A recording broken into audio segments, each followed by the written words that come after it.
Welcome to Nightfall Narrative, where we delve into the stories that change lives in an instant.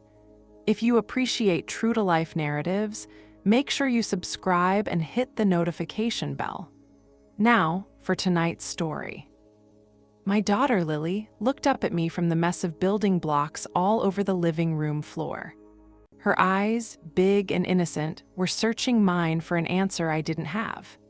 And then she said 5 words. 5 simple words that she couldn't possibly understand. But in that one, soul-crushing moment, my world, the life I'd spent 15 years building, my marriage, it was all just gone. She smiled, waiting for me to play along, having no idea that she'd just set off a bomb in the heart of our family, and I was standing at ground zero. To understand the depth of that devastation, you have to comprehend the life that was shattered. It wasn't some high-drama, screaming match kind of life. It was normal, almost boringly, beautifully normal. My wife, Sarah, and I had been married for 15 years.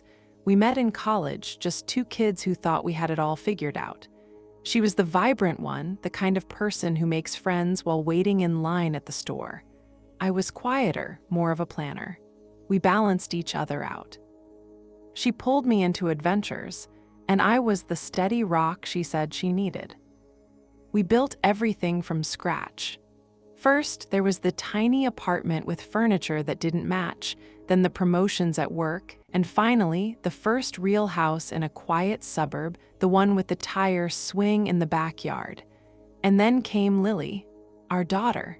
She was the sun around which our little solar system revolved. The second she was born, everything just clicked. We weren't a couple anymore, we were a family. Our life was a collection of comfortable routines. Pancake breakfasts on Saturdays where I'd flip them and Sarah would add chocolate chip smiley faces. Family movie nights on Fridays, all of us buried under blankets on the couch. Bedtime stories for Lily, with Sarah and me taking turns doing silly voices for the characters. It was a good life, a solid life. I was proud of it. I felt safe in it. Of course, no marriage is perfect. Looking back now, with that 2020 hindsight, I can see the hairline cracks that were already there. They were just so small, so easy to write off. A distance had started to creep in, a subtle chill I just chose to ignore. I told myself it was just the daily grind. We were both busy. My job in architecture was demanding, with long hours that left me drained. Sarah had gone back to work part-time in marketing a few years ago. She seemed to love it, but it just made our schedules even more complicated. The intimacy had dwindled. Kisses became quick pecks on the cheek as we passed in the hallway. The easy, lingering touches we used to share were gone, replaced by the business of running a house and raising a kid. When I'd try to bring it up, she'd just sigh and say she was tired. "We're not 20 anymore, Mark," she'd say with a sad little smile, and I'd let it go. What else could I do? I told myself it was just a phase, a dip that happens in any long marriage. It happens to everyone, right? Her phone was always in her hand. She was always smiling at texts, and if I asked who it was, the answer was always the same. "Oh, just Jen from work," or "the moms from Lily's school planning a bake sale." Simple answers I had no reason to doubt. Why would I? This was Sarah. My Sarah. The woman who cried at sappy commercials, who organized our whole life on a color-coded calendar. The mother of my child. There were more late nights at the office, more girls' nights out. I didn't question it. I wanted to be a supportive husband. I was proud of her. I'd handle bath time and bedtime with Lily, feeling like I was doing my part, giving her the space she needed. The thought that someone else was filling that space never once crossed my mind. That was something that happened in a different reality to other people. My reality was this house, this family. It was solid. I was a husband and a father. It was who I was. The idea that it was all built on a foundation of lies was just unthinkable. I was happy. Or at least, I'd convinced myself I was. I didn't realize the quiet in our house was the eerie silence before a storm, and I saw none of it coming. The day it all fell apart was a Saturday, one of those perfect, crisp autumn afternoons. Sarah had gone out, saying she was meeting a friend for lunch and some shopping. A mental health day, she'd called it with a laugh. I was happy to have a daddy-daughter day with Lily. She was 6 at the time, a little whirlwind of missing teeth, scraped knees, and a million questions. She had my eyes and Sarah's smile, a combo that just melted my heart. We were in the living room, a whole city of colorful plastic bricks spread out on the rug. Lily was the master architect, and I was her clumsy construction assistant. The Sioux. N was streaming through the windows, and the house was quiet except for the click-clack of the blocks and Lily's happy chatter. "Daddy, we need a bigger tower for the princess," she announced, dead serious. "A really, really tall one." "A really, really tall one it is, boss," I said, grabbing a handful of bricks. We worked for a few minutes, the tower getting taller and taller. I was completely lost in the moment, in the simple joy of just being with my daughter. No deadlines, no chores, just this little world we were building on the floor. She put a little yellow flag on top, then sat back to admire our work. She had this look of intense concentration on her face. I just watched her, feeling this wave of love so strong it almost hurt. Then she turned to me, her expression suddenly serious. "Daddy." "Yeah, sweetie." She looked down at the blocks, then back up at my face. Her voice was small, matter-of-fact, just a kid trying to figure out the world. "He is my new daddy." The 5 words just hung there in the air, sucking all the oxygen out of the room.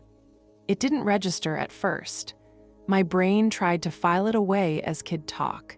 Maybe it was a game or something from a cartoon. I forced a chuckle. "What are you talking about, silly goose? I'm your daddy." She shook her head, her pigtails bouncing. She wasn't playing, she was completely earnest, confused. "No," she said, her voice firm with that certainty only a child has. "Mommy said, he is my new daddy." And that's when the world just stopped. The hum of the fridge, the sound of a lawnmower outside, it all went silent. All I could hear was this deafening roar in my ears, like the ocean rushing in to drown me. I could feel the blood drain from my face. A cold, heavy dread started pouring into my veins, freezing me from the inside out. "He is my new daddy." 5 words, not mommy's friend. Not a man, new daddy. It implied replacement, a future, a plan I wasn't a part of. My first instinct was pure, primal anger. Who the hell had been near my daughter? In my house? But that was immediately crushed by a tidal wave of sick realization. Mommy said. I looked at my daughter's sweet, innocent face, and I knew she wasn't making it up. She was just repeating something she'd heard. And the horror of it was that she was the one stuck in the middle, an unwitting messenger delivering the news that was about to tear her world apart. I had to stay calm, for her. I took a shaky breath. My voice, when it finally came out, sounded like it belonged to someone else. "Oh, sweetie," I said, trying to keep it light. "Mommy was probably just being silly. You know how mommy jokes sometimes." But Lily just looked at me with those wide eyes that knew everything and nothing at the same time. The silence that followed was the loudest thing I had ever heard. And in that silence, the last year flashed before my eyes, the late nights, the constant texting, the distance, the tired excuses. They weren't separate things anymore. They were puzzle pieces. And my 6-year-old daughter had just handed me the final, devastating piece. It fit perfectly. I just sat there, frozen on the floor among the ruins of our little plastic city. I managed to crack a smile that felt like it was breaking my face. "Okay, princess," I said. "Let's build a bridge for the tower." She smiled, satisfied, and turned back to her blocks, the 5 words already forgotten. But for me, they were burned into my brain. The bomb had gone off, and I was left standing in the rubble, pretending everything was fine. What a devastating moment. The story is far from over, and we're about to dive into the fallout. If you're captivated by this journey, please take a second to support the channel by subscribing to Nightfall Narrative. It helps us continue to bring these powerful stories to light. Okay, let's get back to it. The rest of that day was a blur. I went through the motions: macaroni and cheese for lunch, story time, putting Lily down for her nap, but I felt like a ghost in my own house.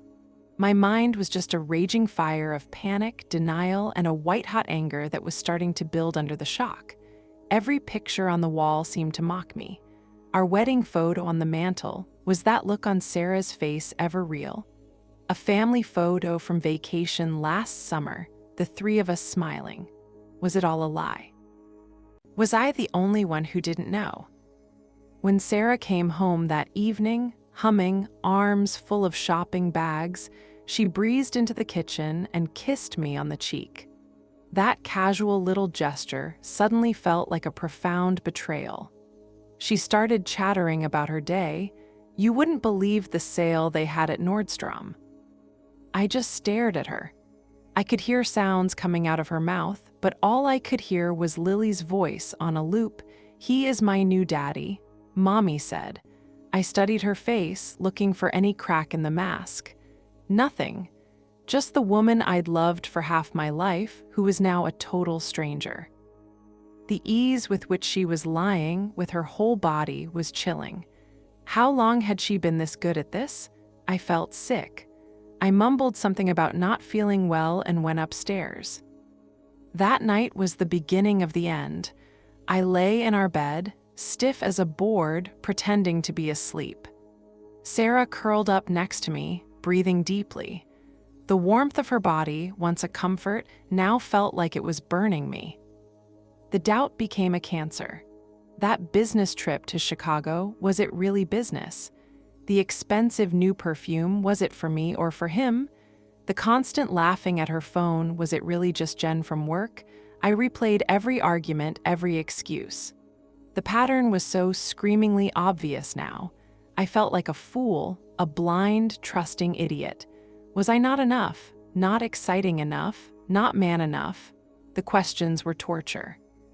For 3 days, I lived in this silent hell. I couldn't confront her based on what a 6-year-old said. I knew how she'd twist it. She'd call me paranoid, crazy. She'd make me the villain. I needed proof, something cold, hard, and undeniable.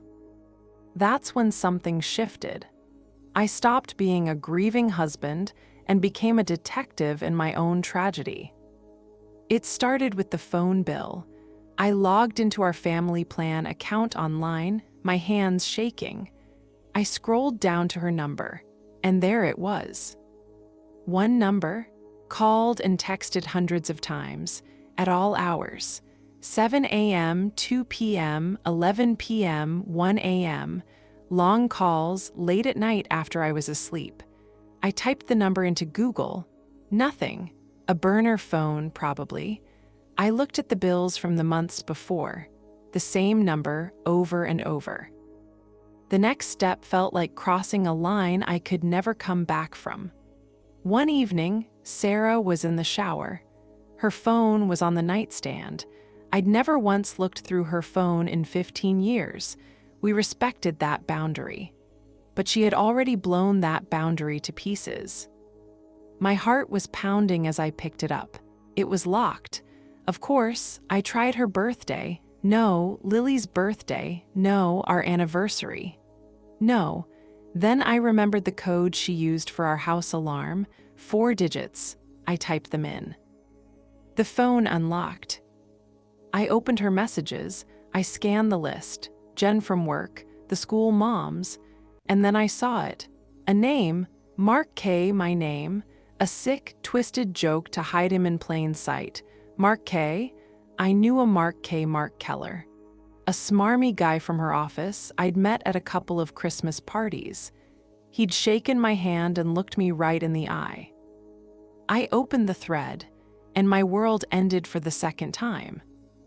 There were thousands of messages, a detailed record of a second life. Pictures, not just flirty ones, pictures of them together. In a hotel room, clinking champagne glasses.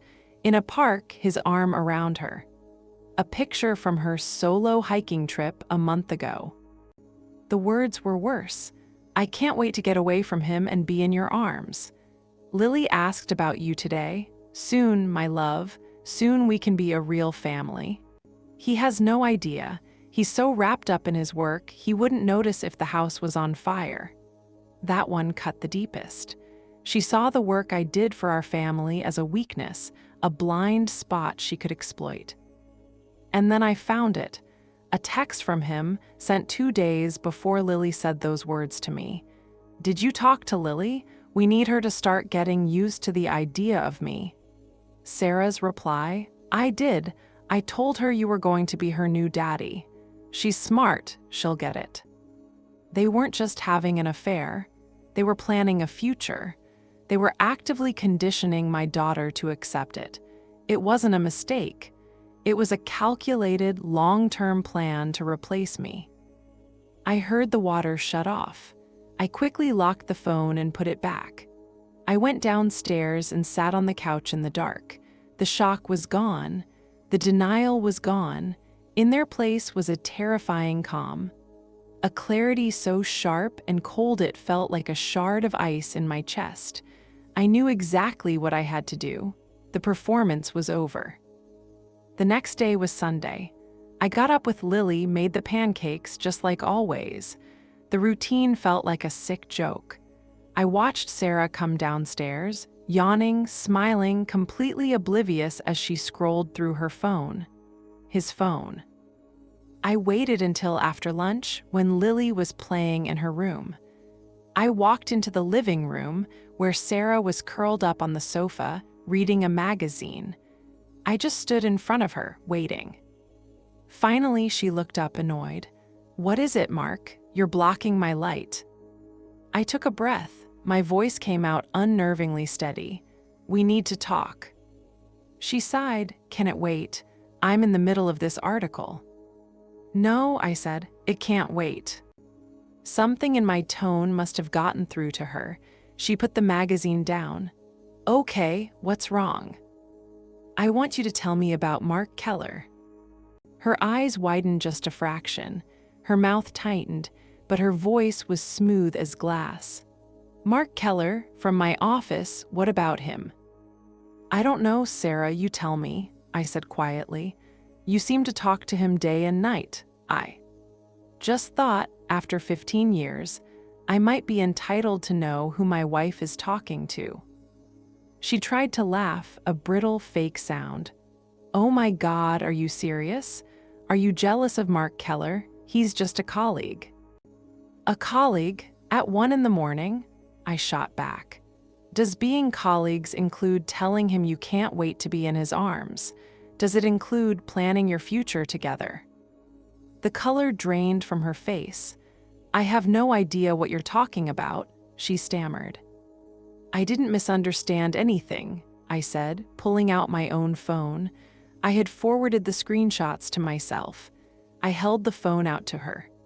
I saw everything, Sarah, on your phone, the one with the contact name Mark K. She stared at the screen and the mask didn't just crack, it shattered. Her whole face just crumpled. She looked up at me, her eyes wide with fear and maybe, for the first time, a flicker of shame. Mark, Don't, I said, my voice low and full of a fury I never knew I had. Don't you dare try to explain this. Don't lie anymore. I read it all. For how long, Sarah? How long have you been laughing at me? Tears started streaming down her face. It wasn't like that, she whispered. I was unhappy. You were never here. You were always working. I was lonely. That excuse, that classic, cowardly excuse, was like throwing gasoline on the fire. Lonely, I repeated, my voice rising. You were lonely, so you decided to systematically destroy our family. You decided to lie to my face every single day, and you brought our daughter into it. You told our 6-year-old child that her father was being replaced. What kind of mother does that? I was going to tell you, she sobbed. The right time, I laughed, a harsh, ugly sound. There is no right time for this. I paced the room, the pain finally boiling over. I gave you everything, 15 years of my life, and you used my trust, my love for you, as a cover for your sordid little affair. You looked me in the eye and lied every single day. I stopped in front of her, my whole body trembling. It's over, Sarah. She looked up, shocked. What? No, Mark, please, we can fix this. I'll end it with him. I swear it was a mistake. A mistake is forgetting to buy milk, I said, my voice dropping to an icy calm. This was not a mistake. This was a choice. Thousands of choices, every day, to deceive me. And the one choice I will never forgive is you trying to poison our daughter's mind against me. I looked at her, the woman I once loved more than life itself, and I felt nothing. It was all burned out. I want you to pack a bag, I said. I want you out of this house, tonight. Her eyes widened in horror. Where will I go? What about Lily? You should have thought of that before. You can go to his house. As for Lily, she stays here, with me, in her home. You will not disrupt her life 1 second more than you already have. I turned and walked out of the room. I went upstairs to Lily's room. She was humming, dressing a doll. She looked up at me and smiled, that pure, innocent smile. I knelt and pulled her into a hug, burying my face in her hair. She was all that mattered now. The marriage was over. The battle for my daughter's future had just begun. Those next few hours were the quietest and most agonizing of my life. Sarah moved through the house like a ghost, her sobs replaced by a cold, resentful silence. I stayed in Lily's room with her, doing anything to create a bubble around her, to shield her from the toxic mess her mother had made. She left after Lily was asleep. I heard the front door click shut, a sound that was both gut-wrenching and a relief. I walked through the silent house. Her side of the bed, her favorite mug by the sink, it all felt like a phantom limb, an ache for something that was gone forever. I sat down at the kitchen table where we'd shared thousands of meals, put my head in my hands, and just let myself break. I cried for the loss of my marriage, for the loss of the life I thought I had, and for the man I used to be, the happy, trusting husband who had died on the living room floor. The days that followed were chaos. Telling our families was its own special kind of hell. My parents were furious. Sarah's parents, after a tearful call from her, urged me to reconsider. Marriages go through rough patches, Mark, her father said. I had to calmly explain that this wasn't a rough patch, it was a demolition. Then came the lawyers. Divorce became a part of my daily vocabulary. I learned fast that my anger meant nothing in the eyes of the law. Sarah, with her own lawyer, started building a story. She painted me as a distant, work-obsessed husband, claiming her affair was a cry for help. It was infuriating to see her lies legitimized on legal documents. The battle for custody, the house, and everything we'd built together was ugly and soul-crushing. The hardest part, by far, was Lily. She was a smart kid, and she knew something was Ply wrong. Where's Mommy? She'd ask every morning. I had to give her simple answers, telling her that Mommy and Daddy needed some space and that we both loved her very, very much. Every question was a dagger in my heart. Seeing the confusion in her eyes was a pain worse than my own. I had to be her rock, even when I felt like I was crumbling inside. It's been 2 years, the divorce is final. The house is sold. I heard Sarah moved in with him for a while, but it didn't last. I guess the fantasy is always better than reality. I don't know where she is now, and I find that I don't really care. The anger has faded, not into forgiveness, but just indifference. That chapter of my life is closed. I have a new apartment, just me and Lily. It's smaller, but it's ours. It's a space free of ghosts and lies. We've found our new rhythm. We still have pancake Saturdays, but now I'm the one trying to make the chocolate chip smiley faces. They usually look like blobs, and Lily thinks it's the funniest thing in the world. Her laugh is the best sound I know. Am I healed? No, I don't think you ever fully heal from a betrayal that deep. It leaves scars. A part of me will always be more guarded. The man who could trust without question is gone, but I'm rebuilding. I'm not just the betrayed husband anymore. I'm a father. I'm a survivor. My worth was never tied to her. And I've learned that a life can be shattered and then pieced back together. Even if it looks different, it can still be good. My focus is Lily, giving her a stable, loving home. She's happy and she's thriving. And for me, that's everything. Those 5 words she said that day, the words that ended one life, also started another. They forced me out of a comfortable lie and into a painful, but honest reality. It was a brutal gift, but a gift all the same. This whole journey has been the hardest thing I've ever gone through, and at times, it felt incredibly lonely. But in sharing it on Nightfall Narrative, I've realized just how many of us have faced similar heartbreaks. If my story connected with you, if you've ever felt that sting of betrayal, I'd appreciate it if you liked this video and subscribed to Nightfall Narrative. More than that, I'd really like to hear from you in the comments. Have you ever had a moment where an innocent comment revealed a devastating truth? Reading your stories helps. It's a powerful reminder that we're not alone. Thank you for listening.